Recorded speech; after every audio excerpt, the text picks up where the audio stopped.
All right, y'all ready?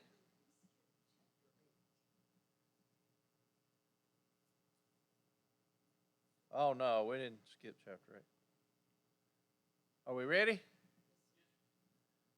All right.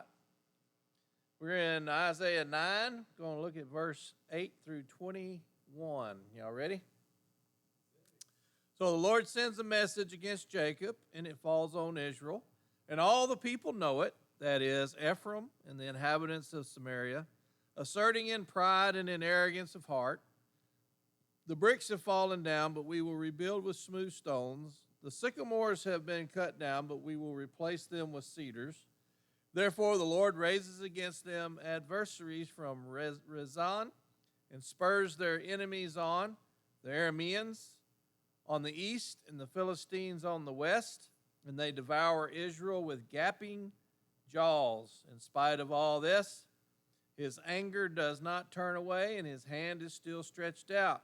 Yet the people do not turn back to him who struck them, nor do they seek the Lord of hosts. So the Lord cuts off head and tail from Israel, both palm branch and bulrush in a single day. The head is the elder and honorable men, and the prophet who teaches falsehood is the tail. For those who guide this people are leading them astray, and those who are guiding by them are brought to confusion. Therefore the Lord does not take pleasure in their young men, nor does he have pity on their orphans or their widows. For every one of them is godless and an evildoer, and every mouth is speaking foolishness. In spite of all this, his anger does not turn away, and his hand is still stretched out. For wickedness burns like a fire. It consumes briars and thorns. It even sets the thickets of the forest aflame. And they roll upward in a column of smoke. By the fury of the Lord of the host, the land is burned up, and the people are like fuel for the fire. No man spares his brother. They slice off what is on the right hand, but still are hungry, and they eat what is on the left hand, but they are not satisfied. Each of them eats the flesh of his own arm. Manasseh devours Ephraim, and Ephraim Manasseh, and together they are against Judah. In spite of all this, his anger does not turn away, and his hand is still stretched out. That sounds exciting, doesn't it? So last week we talked about this child of God who's coming to redeem not only Israel but the whole world. And of course, once you read the rest of chapter 9, you see this is not the one coming in their day. That's not happening. So it's definitely a future plan. It's one that's going to come later. We do truly believe that it was Jesus Christ, and he came not only to redeem them, but to redeem the whole world. And if you can look at all the times in these verses that he said that God's hand's still stretched out, he has not even for a minute stopped. The reason for that is because of their heart and where it is, right? So when you look at the rest of chapter 9, you will see a whole lot of America in what we're talking about in these verses. Because the first thing you see here is that the people were full of pride. They didn't need God anymore. They had all of their allies, and so they were strengthened through them, and they didn't need God. All they needed was whatever their partners could give them.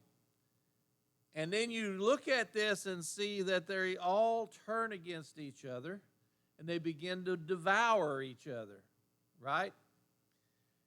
And in the end of this, verse 21, Manasseh devours Ephraim, and Ephraim Manasseh, and together they are against Judah. Everybody's against everybody.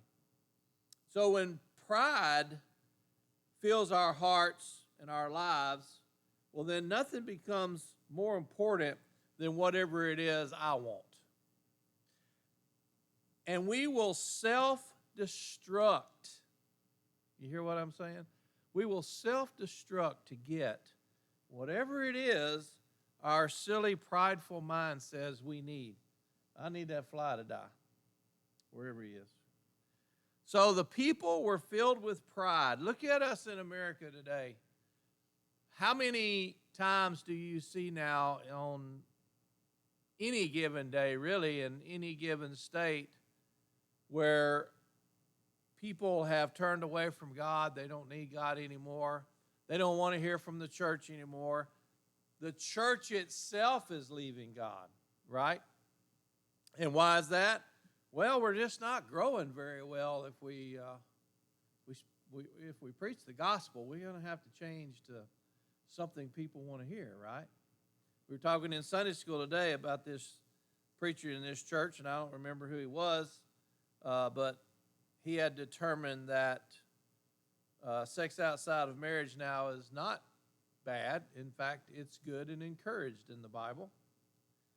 I'm not going to go all into all that. I'm just going to say to you, this is what we do, right?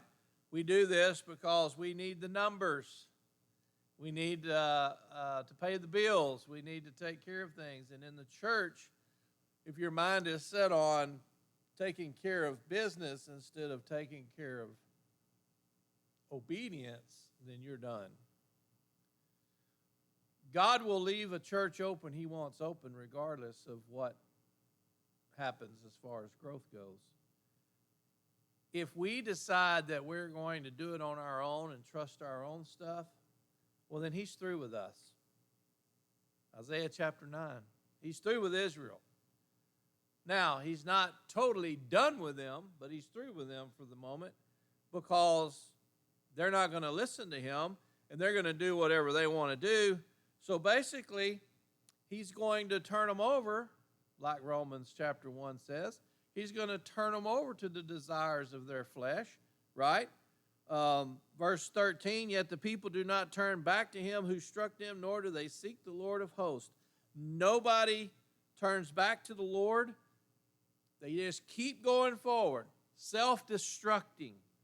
And if we're going to do that, well, God's going to turn us over to that debased mind so that we can do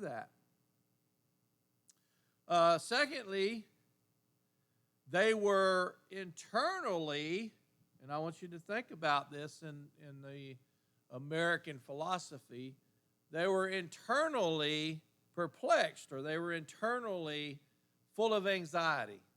You know anybody like that here? They were struggling with who were they supposed to put their trust in. God, Manasseh, Ephraim, themselves. So much of what we do in this world is a challenge because we have all of these things battling for our attention and our wants and our needs. And so when God doesn't immediately give us what we call out to ask for, then what do? We go find other avenues, right? And we go to those avenues and we get whatever it is that we decided that God was not going to give us. And then things go bad. You know who we blame?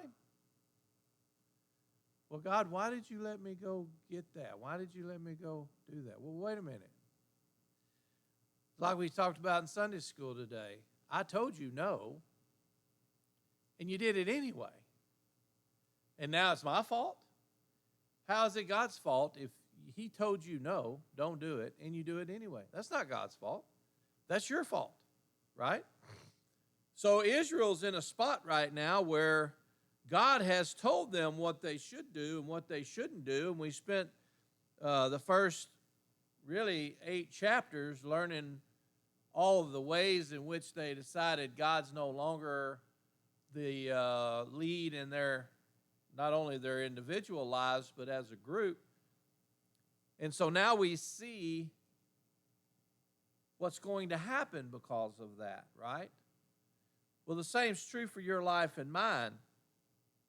When we get prideful and we decide that we don't need God no more, well, sure, anxiety is going to build up inside of us because now we don't have security. We're insecure about everything. Now everybody's against us, which, by the way, pretty much everybody's against you anyway. Everybody's out to do their own thing and to get their own way. It's just the way our world works. So, yes, when God's not first in our life, then guess what? He's last. And the third thing I think that we need to learn through this, and I'm going to spend most of the rest of this time on it, is that they ignored the warning signs about what was coming. So I want to read to you in Matthew chapter 24, starting in verse 32. Jesus says to them, "Now learn the parable from the fig tree. When its branch has already become tender and put forth its leaves, you know that summer is near. So you too, when you see all these things, recognize that he is near, right at the door. Truly I say to you, this generation will not pass away until all these things take place. Heaven and earth will pass away, but my words will not pass away. But of that day and hour no one knows, not even the angels of heaven, nor the Son, but the Father alone. For the coming of the Son of Man will be just like the days of Noah. For as in those days before the flood, they were eating and drinking and marrying and giving in marriage until the day that Noah entered the ark. And they did not understand until the flood came and took them all away. So will the coming of the Son of Man be. Then there will be 2 men in the field, one will be taken and one will be left. 2 women will be grinding at the mill, and one will be taken and one will be left." In Revelation this morning, tribulation has started. What Jesus says here in Matthew 24, what Isaiah says here in chapter 9, all go together. We have choices to make, and if we choose the wrong things and we're on the wrong side of life, then guess what? Negative consequences are coming. Maybe eternal separation is coming. But you can bet destruction is coming, okay? Now, what we're reading here did happen 670 BC, about 200 years.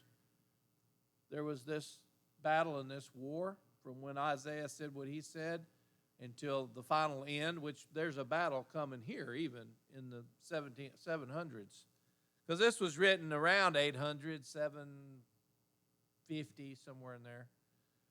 But this war takes years to overcome. Jesus says it may take years for the final to come, but just like in Noah's day, everything was normal. It was all going great. And boom, it happened. In Isaiah's day, they were marrying and being given in marriage, and life was great and all that until the day God said, enough. And once he said enough, guess what? It was over. I'll give you an example, which I forgot about this. I don't know. I think I've probably read it to y'all before, maybe not. But a man by the name of Martin Niemöller, and I probably butchered that,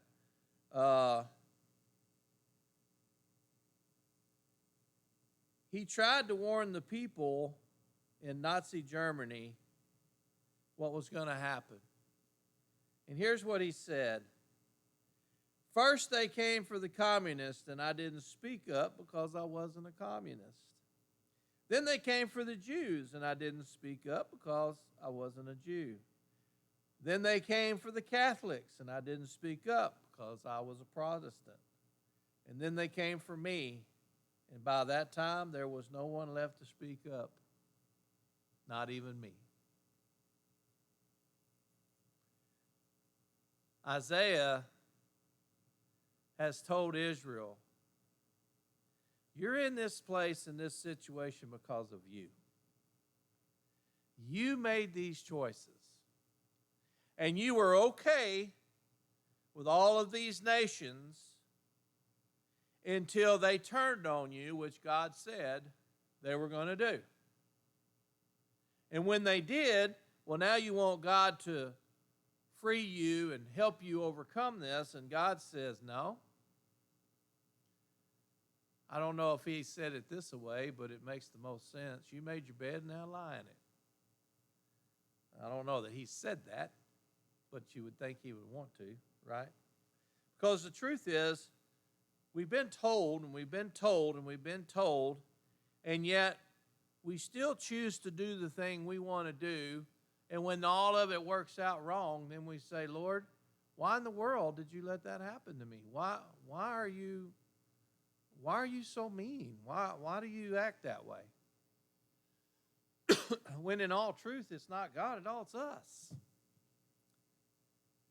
God had every right to put Israel in bondage and in battle because he told them and he told them and he told them.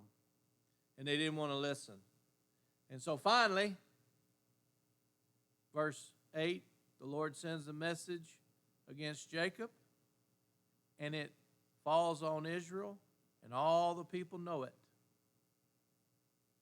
You see, the Lord said, the message I'm sending you is not a new one. You know it. You've just chosen not to do it. And so now, here you are. Dr. Carl Zimmerman, back in 1947, he was a sociologist and a historian, and he wrote a book called Family and Civilization. And here's what he found as he studied the disintegration of the family. He found 11 common elements that were always present in every one he studied. You ready for this? Marriage lost its sacredness. Traditional meaning of the marriage ceremony was lost. Instead of supporting each other in complementary and cooperative roles, men and women competed for the genders. Wonder where that's coming from. Feminist movements appeared and women lost interest in children. Public disrespect for parents and authority in general. Juvenile delinquency and rebellion. People with traditional marriages refused to accept family responsibilities. Desire for and acceptance of adultery grew, and increased tolerance for sexual perversion of all kinds, particularly homosexuality, with a resilient increase in sex-related crimes. 1947. Where do you think we are today? What if he was alive today and wrote that today? It would be a whole new book. It wouldn't be a chapter. It would be a whole new book. So we can see in America, or at least we should be able to see in America, how we're going down the same road Israel went down. And now at some point, God's going to have all he wants of it. He's going to be tired of it. And he's going to act. And all the crying and the begging and the pleading in the world is not going to matter. But let's take it a step further than America. He's going to be fed up with it in the world. And when he does, then revelation is coming. This tribulation time is going to be here. And I think back to Noah and the flood. Everything was normal. Everything was common. 120 years he built on that boat. And all of a sudden, one day, everybody got up. They went to work. They did what they always did. They scheduled their day. And drips of water started coming out of the sky. I think about the same thing with this chapter 9. Everybody was doing their thing. Isaiah came to them and said, I got great news for y'all. A son's going to be born. He's going to be given. He's going to be great. He's going to be a wonderful counselor, a mighty God, eternal Father, a Prince of Peace. There'll be no end to his increase. And you know they're all going, yeah, that's what I'm talking about. Our God is going to defeat the whole world. And then verse 8. The Lord sends a message against them. And it's like, wait a minute. Didn't you just say we're going to have victory? Oh, yeah. But today you're going to have punishment. And I have argued within myself a long time about the fact that there's hard times coming for us in this, in not Calvary Church, but in church generally. I think we can already see it if we open our eyes. The deterioration of the church is, it's scary. And I'm talking about the church all over the world, but especially in America. It's deteriorating. The Christian outlook is deteriorating. There was a time when we were 68% of the American population. Now we're 30 to 32%. And that's not real because some people who claim Christianity don't see Christianity as true Christianity. So it's really maybe not even 32% anymore that are true, what you would call true Christians. And yet we expect God to continue to bless our country and to bless our lives and to bless our families and to bless everything that we do, even though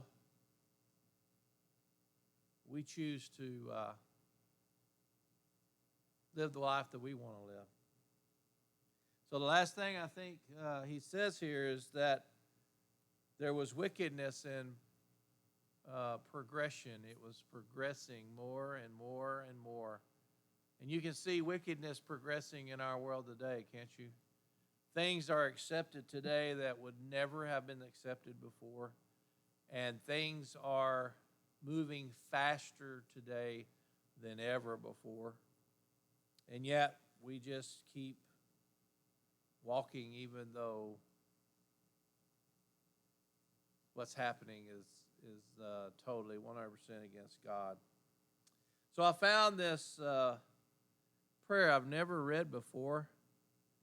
It was very interesting. In 1996, Reverend Joe Wright, he prayed this prayer during a Kansas Senate meeting. You know, they have somebody that prays. You ready for this? Heavenly Father, we come before you today to ask your forgiveness and to seek your direction and guidance. We know your word says, woe to those who call evil good, but that is exactly what we have done. We have lost our spiritual equilibrium and reversed our values. We confess that we have ridiculed the absolute truth of your word and called it pluralism.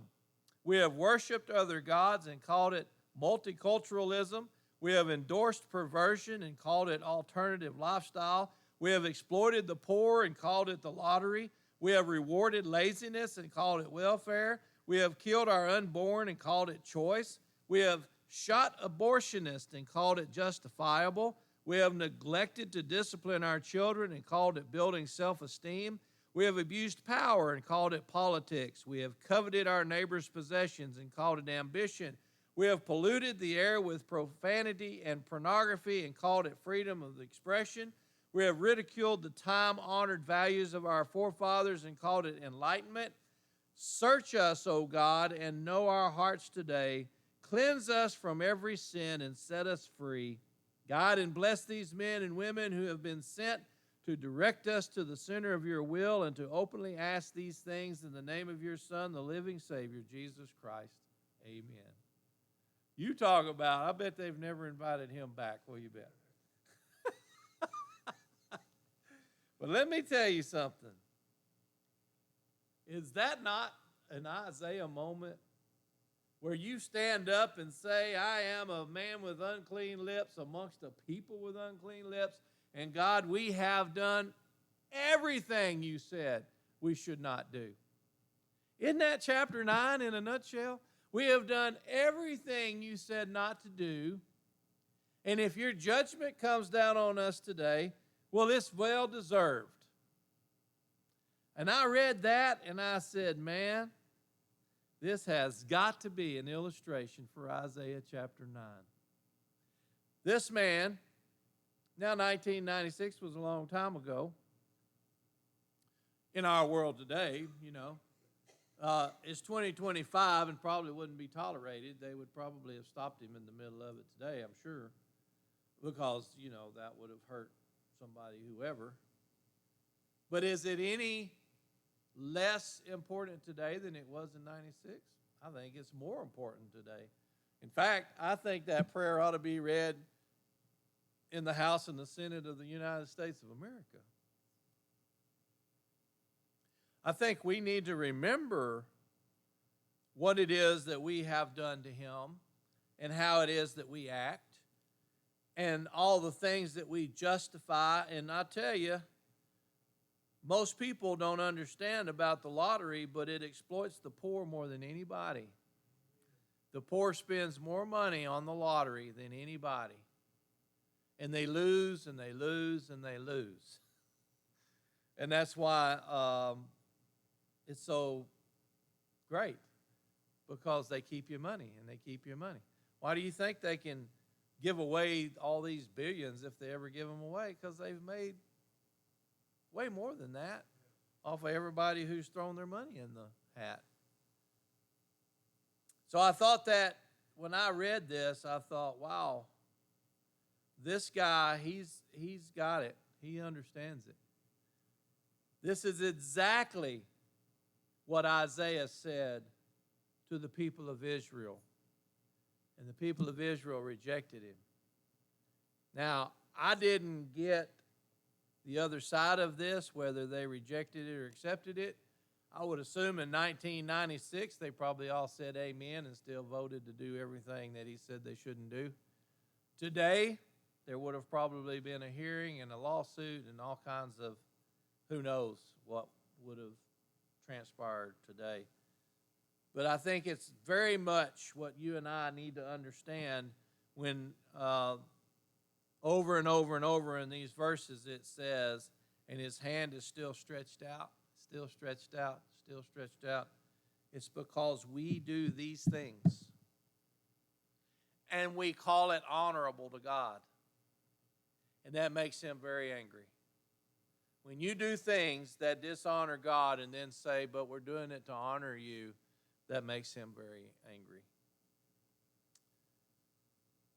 Richard Hogue said in his book, In America, Return to God, if our country survives, and I realize that that's a big if, it will be because there is an awakening in the lives of committed Christians across our nation who finally begin to realize that it is not only their opportunity, but also their absolute responsibility to be intricately involved in the political process of our country and to use that involvement to turn this nation once again to the Lord. For much too long, we have allowed our government to grow further and further away from the direction that God has always demanded our nation take.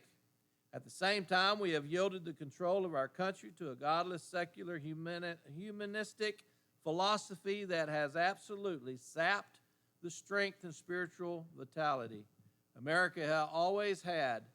Never before in the history of Christendom have so many believers been willing to forfeit their liberty and freedom without even putting up a fight. I read that and then I think about Israel and how they walked to those gas chambers without a fight. They went into those prison camps without a fight.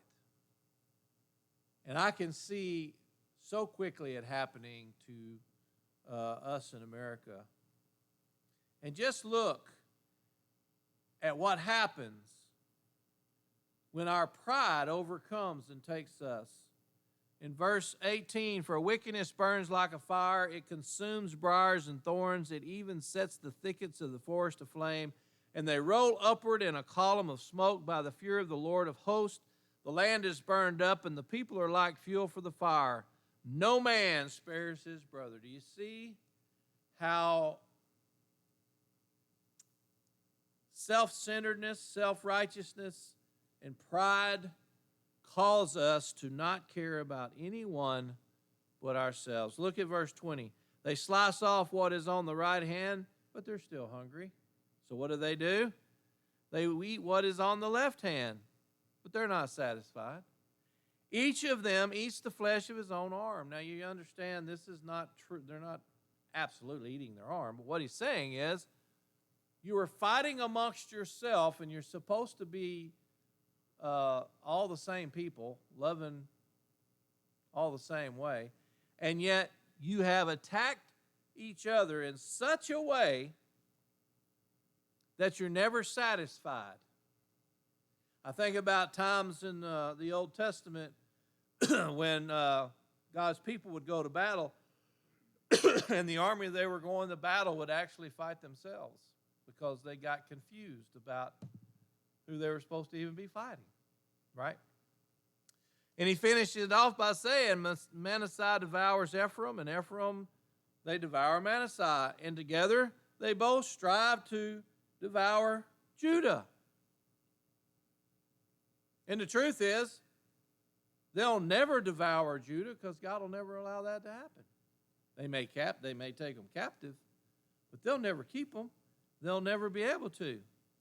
And in spite of all of this is interesting, his anger does not turn away, and his hand is still stretched out. Why do you think Isaiah finishes this by saying, and in spite of all of this, his anger does not turn away?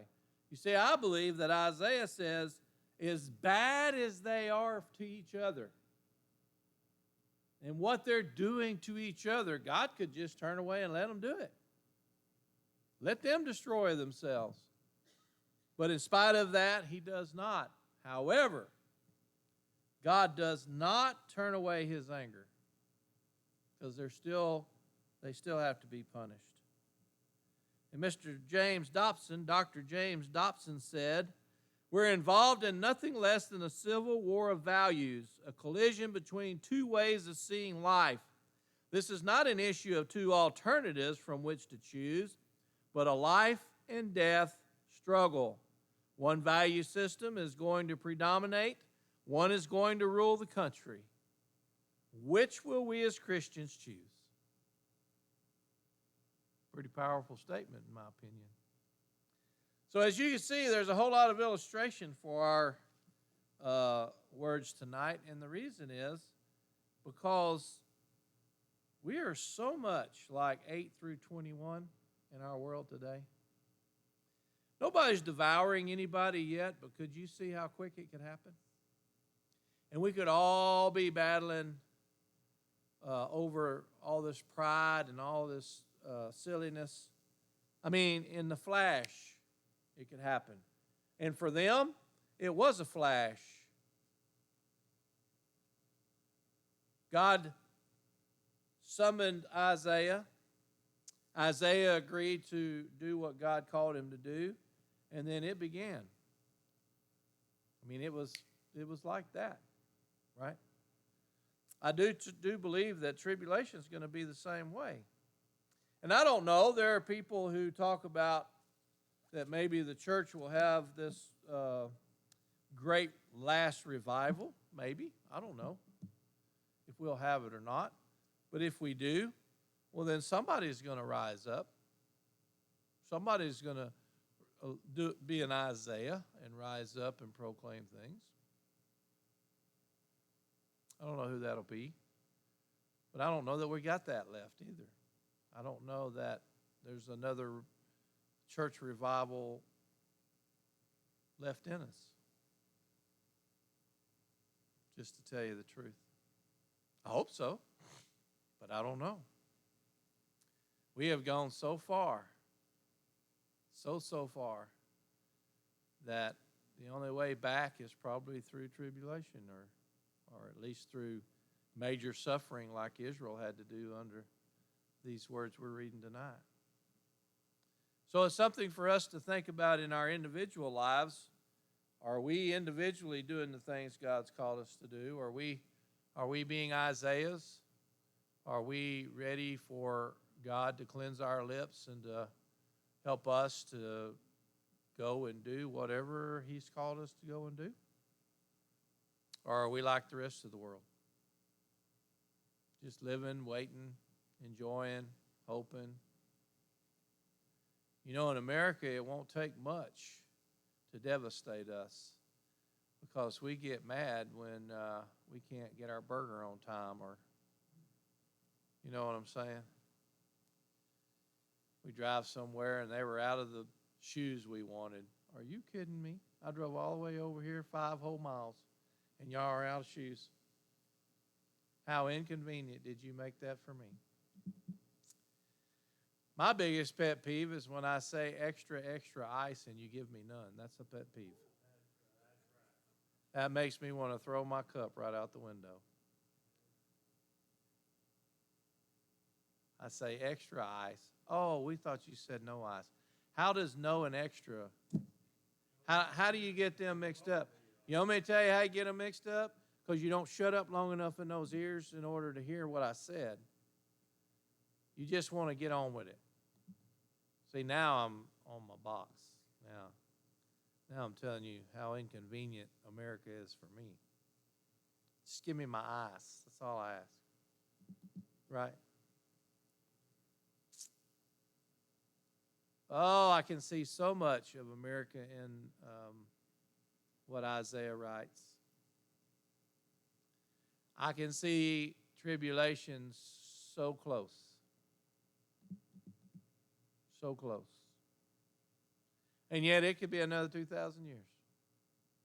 But I can tell you this, it's going to be a day just like today where we're all doing whatever it is we got planned to do, and then boom, it's going to happen.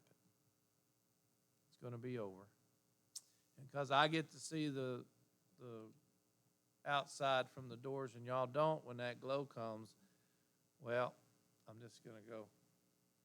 See y'all.